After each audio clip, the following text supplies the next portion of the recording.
आज ऐसे किसान नेता का जन्मदिन था जिसने हिंदुस्तान के किसानों को बचाने का काम किया, हिंदुस्तान के किसानों को जिंदा रहने का मौका दिया और यूँ कह लें कि हिंदुस्तान के किसानों का पुनर्जन्म हुआ। ऐसे किसान नेता का जन्मदिन था। हम सारे लोग बहुत खुशी हैं और इस पूरे देश से जिन जिन हमारे चाहने वालों ने, राकेश टिकैत जी से हमदर्दी और प्यार रखने वालों ने तो शुभकामनाएं और आशीर्वाद दिया है। मैं एक छोटा सा सिपाही होने के नाते प्रदेश अध्यक्ष भारतीय किसान उत्तर प्रदेश मैं सारे लोगों का धन्यवाद और आभार प्रकट करना चाहूँगा, इस आशा के साथ कि भविष्य में भी हमारे संगठन के ऊपर, हमारे नेता के ऊपर इस तरह का आशीर्वाद बनाए रखें। जब तक जिस तरह चटूनी साहब अपना अलग संगठन बना के अलग अलग स्टेटमेंट दे रहे, क्या लगता है कोई फूट पड़ रही है क्या आंदोलन? चटूनी साहब ने कोई संगठन अलग नहीं बनाया है। रही स्टेटमेंट की बात तो मतभिन्नता होती है, विचार अपने अपने होते हैं, कोई फूट आंदोलन में नहीं है। आंदोलन पूरी तरीके से मजबूत है और एकजुट है। जब हरियाणा के अंदर बीजेपी विधायक के खिलाफ मोर्चा खोला था किसानों ने, तो उसके बाद चटूनी साहब गए वहाँ पे, एसडीएम साहब से बात करी, लेकिन फिर भी किसान जब वहाँ पे घेराव करने लगे विधायक का तो उनको उठा लिया गया, एफआईआर कर दी, जेल में डाल दिया। उसके बाद चटूनी साहब कहते हैं कि ये हमारे जो ऐलान था उसके खिलाफ था, तो हम इनके साथ नहीं रहेंगे किसानों को। उन्होंने ऐसा ऐलान किया है। वो कहीं कहीं कम्युनिकेशन गैप था, कोई अंडरस्टैंडिंग थी, हाँ, उसको ठीक कर लिया गया है। वो कहीं समझ में थोड़ा सा अंतर था, ऐसा नहीं कुछ नहीं। हमारे सारे आंदोलनकारी किसान मोर्चा के सम्मानित कार्यकर्ता हैं और पूरा संयुक्त किसान मोर्चा उनके लिए आंदोलन। जैसा कि आपने पूर्व में भी बताया था कि कृषि कानून की प्रतियां जलाई जाएंगी, उसका क्या कार्यक्रम है? बिल्कुल प्रतियां जलाई जाए। आप पहले भी तो जला चुके, अब दोबारा वही? तो क्या करेंगे वो? एक बार जलाने के बाद प्रतियों को स्वीकार कर लेंगे तो बार बार जलाएंगे और तब तक वापस नहीं होंगे तब तक जलाएंगे, लगातार जलाएंगे। क्या जब संसद के अंदर चुने हुए प्रतिनिधि जिन्होंने संविधान की शपथ खाई है और वो कानून की प्रतियां फाड़ सकते हैं, स्पीकर के मुंह पे मार सकते हैं, तो केवल विरोध प्रदर्शन। आपको क्या लगता है आप फिर से प्रतियां जलाएंगे, कुछ होगा? क्योंकि आपने लगातार कभी चक्का जाम, कभी रोड जाम, कभी कुछ और कभी प्रतियां जला रहे हैं, आप फिर से वही कर रहे हैं, तो आपको लगता है सरकार सुनेगी इससे? बिल्कुल सुनेगी, क्यों नहीं सुनेगी? अभी तक तो सरकार नहीं सुना। लगातार आप विरोध कर रहे हैं, खासकर हरियाणा पंजाब में देखने को मिल रहा है किसान बहुत उग्र है जेजेपी बीजेपी के खिलाफ, लेकिन इस तरीके से यूपी में खास तरीके से किसानों की रुचि देखने को नहीं मिल रही। हालांकि टोल कई जाम कर रखे हैं, लेकिन इतना बड़ा वो नहीं दिख रहा जिस तरीके से हरियाणा में दिख रहा है। हाँ, ये प्रश्न बड़ा चल रहा है। हाँ। इसका पूरे उससे उत्तर दूंगा। जहाँ सरकार जितनी दमन करेगी वहाँ का किसान उतना ही ताकत से विरोध करेगा, ये इसका उत्तर। आप तो एक प्रदेश अध्यक्ष भी हैं यूपी के अंदर, लेकिन आपके कहने से भी किसान जागरूक होते हैं, तो आप किस तरीके से उनको समझा रहे हैं? एक ही तरीका है, पहले हमें समझाना पड़ता था, किसानों को बताना पड़ता था 3 कानूनों में क्या खराबी है, क्या दिक्कत है, क्यों हम इनको रद्द करने की मांग कर रहे हैं। लेकिन सरकार ने जो हठधर्मिता दिखाई, सरकार ने इस कानूनों के जो फायदे दिखाने का काम किया, इस देश की जनता को फायदे समझाने का काम किया, इस समय बड़ा फायदा होगा। देश की जनता तुरंत समझ गई कि इनमें कमियां कहाँ हैं, नुकसान कहाँ हैं और इसको हमें समझाने की ज़्यादा जरूरत पड़ती है। जादव साहब, देखा जा रहा है कि 6 महीने पूरे होने के बाद कुछ नया मोड़ आएगा, तो लग नहीं रहा। अब देखिए, हम आंदोलन के रास्ते पे चल पड़े हैं, दिल्ली हमारे सामने दिख रही है, अब मोड़ की जरूरत नहीं है, अब तो सीधे दिल्ली है।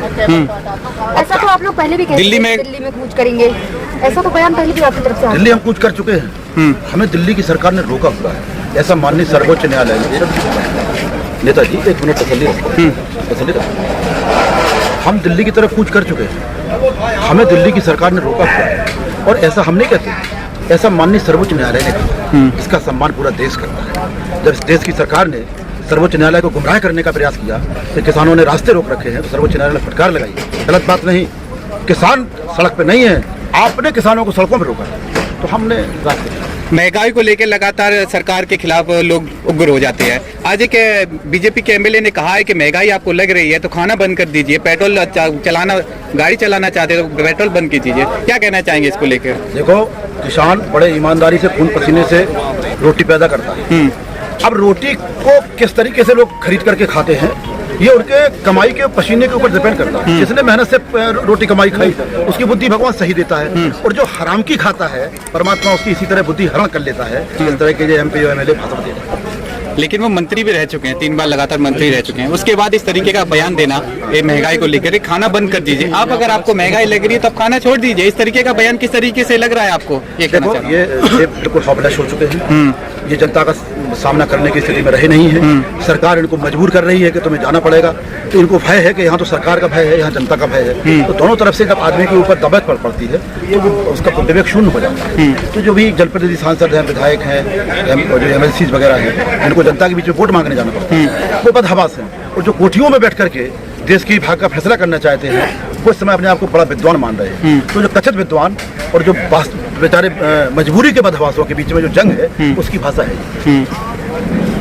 सर अभी यूपी में भी जो ना बीजेपी चुनाव की तैयारी में लग गई है, तो यहाँ किसान बैठे हैं, उनकी बातें क्यों ऐसा करें? मतलब आप यहीं बैठे रह जाओ, वहाँ चुनाव को लड़ते रहे। तो चुनाव की तो समय के अनुसार तैयारी करना पड़ता है। 5 साल का समय आ जाएगा चुनाव। अभी चुनाव की तैयारी थी, इसकी न्याय पंचायत की चुनाव की तैयारी थी, बड़ी तैयारी की, बड़ी जोरदार तैयारी की सरकार ने, लेकिन जनता को तैयारी थोड़ी करना पड़ता। आरएसएस और बीजेपी की भी तो मीटिंग हुई है अभी।